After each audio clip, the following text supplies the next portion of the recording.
रतनगढ़ शहर पर चंद्रगुप्त नाम का राजा राज करता था। उसके 4 बेटे थे जो बड़े बहादुर और प्रतापी थे। उसके सब बेटों में बड़ा बेटा मदन सेन सबसे वीर और सुंदर था। मदन सेन की पत्नी का नाम चंद्रप्रभा था, वह भी बेहद सुंदर थी। वह अपने समान सुंदर किसी दूसरी स्त्री को ना समझती थी। चंद्रप्रभा हर काम में होशियार थी, गाना भी उसे खूब आता था। एक दिन की बात है कि मदन सेन के पिता अर्थात राजा ने उसे उसकी किसी खता पर नाराज होकर देश निकाला दे दिया। राजा का हुक्म सुनकर जब चिंतित मदन सेन महल में आया तो मदन सेन को उदास देखकर उसकी पत्नी ने पूछा, आज आप उदास क्यों हैं? मदन सेन बोला, अब तुमसे क्या कहूँ, आज पिताजी ने मुझे 12 वर्ष के लिए देश निकाला दे दिया है, इसलिए मैं तुमसे विदाई मांगने आया हूँ। ये सुनते ही चंद्रप्रभा गश खाकर गिरी और बेहोश हो गई। उसकी यह हालत देखकर मदन सेन के रहे सहे होशो हवास भी जाते रहे। वह सोचने लगा, मैंने बहुत बुरा किया जो अपनी पत्नी को सब कुछ बता दिया। मदन सेन ने जब चंद्रप्रभा पर गुलाब जल छिड़का तो उसे होश आया। होश में आकर चंद्रप्रभा ने मदन सेन से कहा, हे प्यारे, आप मुझ दासी को छोड़कर परदेश चले जाएंगे तो मैं आपके बिन कैसे जी पाऊंगी? मैं भी आपके साथ ही चलूंगी। तब मदन सेन ने कहा, तुम मेरे साथ कैसे चल सकती हो, क्योंकि परदेश में अनेक प्रकार के संकट भोगने पड़ते हैं और तुम नर्म व नाजुक गलीच पर चलने वाली महलों में रहने वाली उन दुखों को कैसे बर्दाश्त कर पाओगी? चंद्रप्रभा ने कहा, हे प्राणनाथ, महल के सुख आपके बगैर जंगल के दुखों से भी अधिक भयानक प्रतीत होंगे। इससे अच्छा तो यही है कि मैं भी आपके साथ ही चलूं। मदन सेन ने सोचा कि चंद्रप्रभा मेरे बगैर नहीं रह सकती, इसलिए मुझे ये शोभा नहीं देता कि इसको तड़पता छोड़कर चला जाऊं, बेहतर यह है कि इसे भी साथ ले चलूं। इस विचार के मन में आते ही मदन सेन ने अपनी पत्नी से कहा, अच्छा तुम उदास मत हो, मैं तुम्हें अपने साथ ही ले चलूंगा। मदन सेन की बात सुनकर चंद्रप्रभा बड़ी प्रसन्न हुई और अपने पति के साथ जाने की तैयारियों में जुट गई। अगली सुबह चंद्रप्रभा और मदन सेन शहर से निकलकर एक जंगल में पहुंच गए। जब चलते चलते थक गए तो एक उचित जगह देखकर वे एक बरगद के वृक्ष के नीचे विश्राम करने लगे। वे बहुत अधिक थके हुए थे, अतः ठंडी हवा के झोंकों ने उन्हें नींद की वादी में पहुंचा दिया। मगर कुछ देर बाद ही एक सांप ने रानी को डस लिया। सांप के डस ही रानी तड़पने लगी। मदन सेन की आंख खुली तो रानी को तड़पते देखा। सांप को जाते देखकर मदन सेन बेचैन हो गया। कुछ देर बाद रानी विष के प्रभाव से मर गई। रानी को देखकर मदन सेन ऊंचे स्वर में विलाप करने लगा। उसका रोना धोना सुनकर जंगल के जीव जंतु गुरने लगे। मैं जीकर क्या करूंगा, इसी जंगल में प्राण त्याग दूंगा, यह मन में विचार कर वह रानी की लाश के पास से उठा और जंगल से लकड़ियां बीन कर इकट्ठी करने लगा। वह लकड़ियां इकट्ठी करता जाता और रो रो कर कहता जाता था, रानी की चिता में मैं भी जल जाऊंगा। संयोगवश शिव पार्वती जी पृथ्वीलोक का भ्रमण करते हुए उसी जंगल में आ पहुंचे। पार्वती ने जब मदन सेन की रोने की आवाज सुनी तो उन्हें बड़ी दया आई। उन्होंने शिव से कहा, हे प्रभु, कोई मानव हृदय विदारक स्वर में रो रहा है, उसके रोने से मेरा हृदय कांप रहा है, आप मुझ पर दया करके उसका दुख दूर कीजिए। पार्वती की बात सुनकर शिव ने कहा, हे प्रिय, मैं तुमको इसीलिए तो अपने साथ नहीं ला रहा था क्योंकि संसार में हर प्रकार के दुखी मनुष्य है, हम किस किस का दुख दूर करेंगे? तब पार्वती ने कहा, हे स्वामी, कुछ भी हो इसका दुख तो आपको अवश्य ही दूर करना पड़ेगा। पार्वती की बात सुनकर भगवान शिव माता पार्वती को अपने साथ लेकर वहां आए जहां मदन सेन करुण विलाप कर रहा था। शिव ने मदन सेन से पूछा, तू क्यों रोता है, तुझको क्या दुख है? मदन सेन ने कहा, मैं आपको अपने दुख का हाल कैसे सुनाऊं, मुझे इतना दुख है कि यदि धरती फट जाए तो मैं उसमें समा जाऊं। मदन सेन की बात सुनकर भगवान शिव को दया आ गई और उन्होंने उससे कहा, तू हमसे बता कि तुझे क्या दुख है। तब मदन सेन ने कहा, महाराज, मैं रतनगढ़ के राजा चंद्रगुप्त का बेटा हूँ, मेरे पिता ने मुझको देश निकाला दे दिया, इसलिए मैं और मेरी पत्नी इस जंगल में आ गए। यहाँ आकर मेरी पत्नी सर्प के डसने से मर गई, अब उसका विरह मुझसे सहन नहीं हो रहा है, इसलिए मैं लकड़ियां एकत्र कर रहा हूँ ताकि अपनी प्यारी पत्नी के साथ ही जल मरूं। मदन सेन की ऐसी दुख भरी बात सुनकर शिव बोले, राजकुमार, संसार में आवागमन लगा ही रहता है, एक ना एक दिन सबको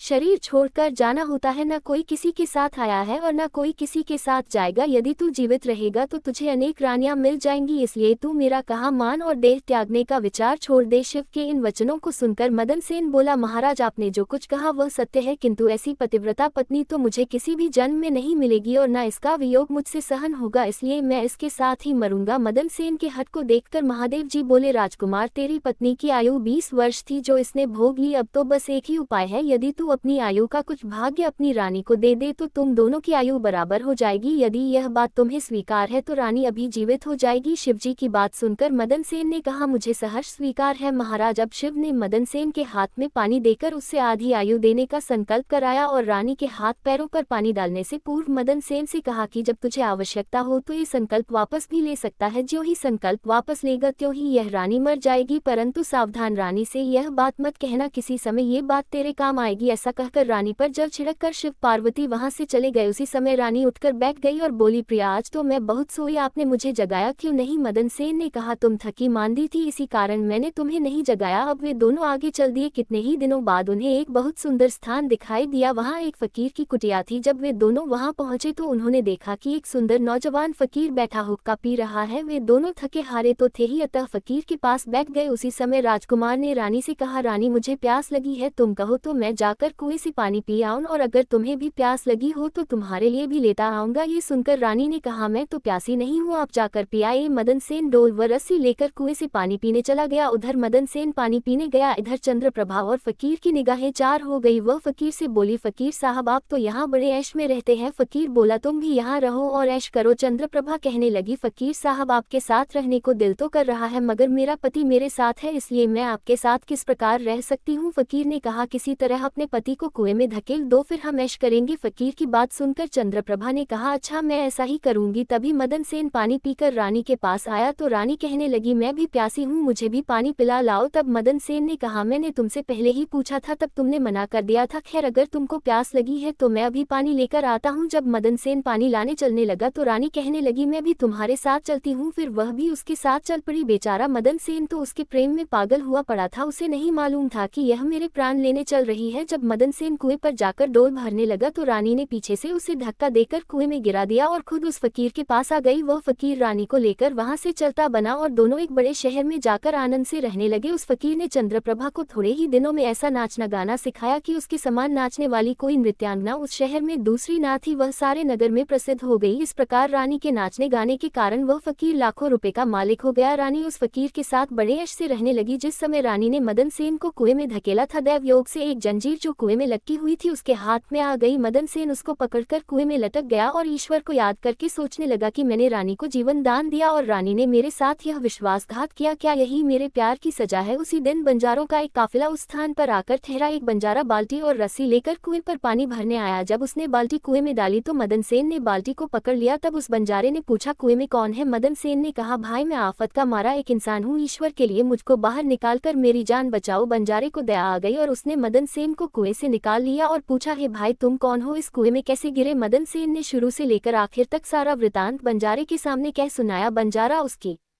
नेकी और रानी की करतूत सुनकर अफसोस करते हुए बोला, त्रिया चरित्र जाने नहीं, कोई कसम मारकर खुद सती हुए। ये कहकर बंजारे ने मदन सेन को सीने से लगा लिया और बोला, तुम किसी प्रकार की कोई चिंता ना करो, भगवान बड़ा कारसाज है, वह सब भला करेगा कि अगर चाहो तो तुम हमारे लश्कर में हमारे साथ रह सकते हो। मदन सेन ने उसके साथ रहना स्वीकार कर लिया। संयोगवश बंजारों का वह लश्कर कुछ दिनों के बाद उसी शहर में आया जिसमें रानी चंद्रप्रभा फकीर के साथ रह रही थी। उस शहर को देखकर मदन सेन ने बंजारे से कहा, भाई मेरी इच्छा कुछ दिन इस शहर में रहने की है, यदि आपकी आज्ञा हो तो कुछ दिन मैं इस शहर में बिता लूं। मदन सेन की बात सुनकर बंजारा बोला, तुम्हारी जैसी मर्जी हो, मुझे कोई आपत्ति नहीं है। मदन सेन बंजारे से विदा लेकर शहर में किसी काम की तलाश में घूमने लगा। कुछ दिनों बाद उसकी मेहनत रंग लाए और उसे एक बड़े व्यापारी के यहाँ नौकरी मिल गई। वह व्यापारी के यहाँ रहने लगा और बड़ी लगन और परिश्रम से अपने कर्तव्य का निर्वाह करने लगा। मदन सेन की कर्तव्य निष्ठा और परिश्रम को देखकर उसे अपने यहाँ मुनीम बना लिया। अब मदन सेन के दिन चैन से गुजरने लगे। एक दिन उस नगर के राजा के यहाँ चंद्रप्रभा के नृत्य का आयोजन हुआ। राजा ने शहर के तमाम बड़े व्यापारियों और सेठ साहूकारों को अपने यहाँ इस नृत्य का अवलोकन करने को आमंत्रित किया। जिस दिन चंद्रप्रभा का नृत्य था, शहर के सब व्यापारी और सेठ साहूकार राजा के यहाँ पहुंचे। मदन सेन ने भी रानी के नृत्य और गायन की बड़ी तारीफ सुन रखी थी। उसने अपने मन में सोचा कि इस नर्तकी का नृत्य अवश्य देखना चाहिए। यही सोचकर मदन सेन भी राजा के यहाँ जा पहुंचा। रानी चंद्रप्रभा साज श्रृंगार करके नृत्य करने के लिए खड़ी हो गई। उस समय वह अप्सरा के समान सुंदर नजर आ रही थी। मदन सेन अपने मालिक के पास बैठा था। रानी ने नृत्य शुरू किया और एक ठुमरी उसने उस महफिल में गाई। चंद्रप्रभा ने ऐसे कई राग बड़े ही सुंदर ढंग से अपनी सुरीली आवाज में गाए। उसे सुनकर महफिल के सब लोग वाह वाह करने लगे। राजा से लेकर प्रजा तक सबने उसे ढेरों इनाम दिए। मदन सेन ने भी अपने हाथ की अंगूठी जिसमें हीरा जड़ा हुआ था उतारकर रानी चंद्रप्रभा को भेंट कर दी। रानी चंद्रप्रभा ने अंगूठी को पहचान लिया और मन ही मन कहने लगी, बड़ा गजब हो गया, जो ये कम वक्त तक जिंदा है और यहाँ आ पहुंचा है, अब यह मुझे जिंदा नहीं छोड़ेगा। अब तो कुछ ऐसा उपाय करना चाहिए जिससे कि यह मारा जाए। फिर उसने अपने दिल में उपाय सोचा, इससे बेहतर और कोई उपाय नहीं हो सकता कि एक तड़पती कड़कती रागिनी गांव और राजा को रिझाऊं। फिर जब राजा खुश हो जाए तो राजा से इसे मरवाने की आज्ञा का वचन ले लूं। ये बात अपने मन में सोचकर रानी चंद्रप्रभा ने लचक हुई रागिनी गानी शुरू की। रानी की इस बसंत की बहर को सुनकर राजा बहुत खुश हुआ। वह चंद्रप्रभा से बोला, हम तुझसे बहुत प्रसन्न है, बोल क्या मांगती है, जो मांगेगी तुझे मिलेगा। चंद्रप्रभा ने कहा, यदि आप मुझ पर प्रसन्न हैं तो पहले वचन दीजिए कि मैं जो मांगूंगी आप मुझे देंगे। चंद्रप्रभा की बात सुनकर राजा ने उसे वचन दे दिया। तब चंद्रप्रभा ने राजा से कहा, आपकी इस सभा में मेरा एक चोर है, इसी समय आप उसे मरवा दीजिए। राजा ने कहा, चोर को मेरे सामने ला। तब रानी ने मदनसेन का हाथ पकड़ा और उसे राजा के सामने ले आए। राजा ने कहा, इसे जल्लादों के हवाले कर दो। ये सुनकर प्रहलाद मदनसेन का हाथ पकड़कर उसे मारने के लिए ले जाने लगे। उसी समय मदनसेन का मालिक व्यापारी घबराकर मदनसेन के पास आया और उससे पूछा, तूने इस नर्तकी का क्या चुराया है जिसकी वजह से ये तुझे मरवाना चाहती है। मदनसेन ने अपने मालिक से कहा, मैंने इसका कुछ नहीं चुराया, बस तुम इस राजा को मेरी दो बातें सुन लेने के लिए राजी कर लो तो मेरी जान बच जाएगी। मदनसेन का मालिक ये सुनकर अपने साथी व्यापारियों और साहूकारों के पास आया और उन सब से मशवरा किया। उसने कहा, मित्रों, या तो राजा आज न्याय करे वरना हम सब इस शहर को छोड़कर चले जाएंगे। ये सलाह मशवरा करके सारे व्यापारी राजा के पास आए और कहने लगे, राजा साहब, हमारा मुनीम निर्दोष ही मारा जा रहा है। वह कहता है कि राजा ने मुझे मारने की जो आज्ञा दी है सो मुझे भी राजा की आज्ञा से मरना स्वीकार है, लेकिन मेरी दो बातें सुन ली जाए। राजा ने व्यापारियों की बात सुनकर कहा, ठीक है, मुनीम को लेकर आओ। मदनसेन को लाया गया। राजा बोला, तुम जो कुछ भी कहना चाहते हो वह मेरे सामने कहो। मदनसेन ने कहा, मैंने क्या दोष किया है जिसके कारण आपने मुझे मृत्यु